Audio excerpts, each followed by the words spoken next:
So it's been a pretty interesting weekend. Rather than just throwing a bunch of junk together this video like I did before, just talking about whatever's been going on, I actually try to do some stuff so I can actually talk to you guys about something interesting rather than just like, hey, this just happened. I actually went through some stuff so I'd have some things to talk about. So here we go.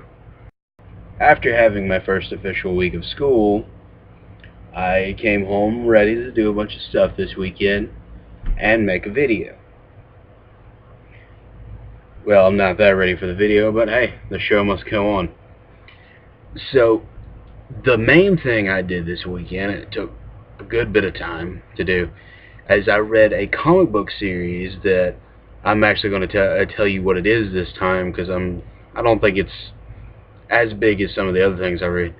It was a special interest one called Just Imagine by Stan Lee, and it was where Stan Lee reimagined a bunch of DC characters and completely remade the Justice League story in his own image, I suppose.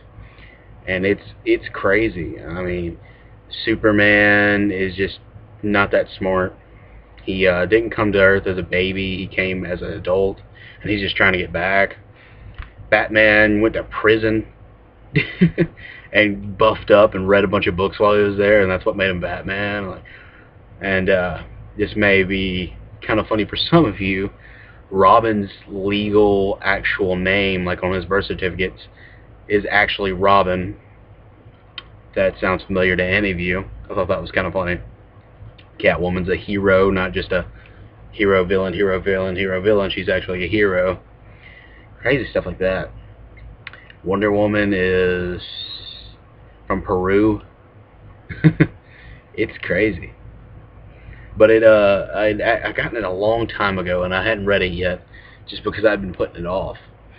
And I didn't realize, because I just downloaded it and then put it somewhere, I didn't realize that it was actually all a story coming together. I thought it was all a bunch of origin stories.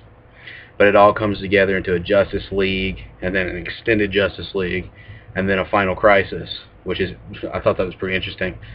And along with all the obvious characters it comes out with, Superman, Batman, Wonder Woman, Green Lantern, Flash, Aquaman, Captain Marvel, and Catwoman, Robin, along with all those characters, it actually does hint in some other characters in there that I just happened to notice.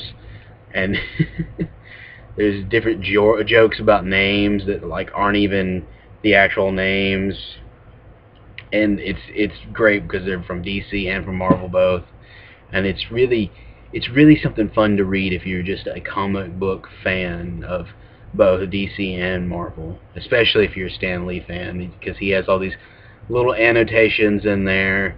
They're just great, Stan Lee stuff, because he's so goofy.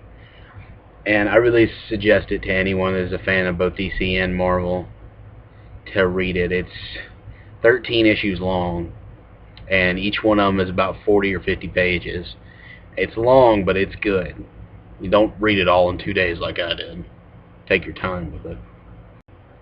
The other big thing I did this weekend, I did last night, I went and saw The Expendables 2. Now, I'll tell you a little bit about my experience with the first Expendables movie. When I first heard about it, it was right before I graduated high school. And so I loved all the people that were in it. Of course, I was really happy yesterday because I wanted Chuck Norris to be in it, and he wasn't in the first one. Anyhow, when the movie finally came out, I was living on campus and at college, and I didn't have the money to go see the movie.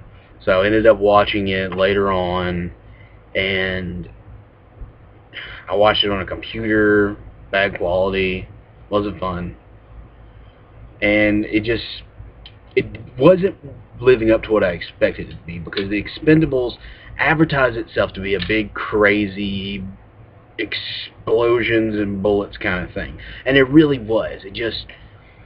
I will tell you now that Expendables 2 is exactly what I was expecting the original Expendables to be. It was a big, crazy, explosions, bullets, you know, famous 80s movies actor crazy thing, you know?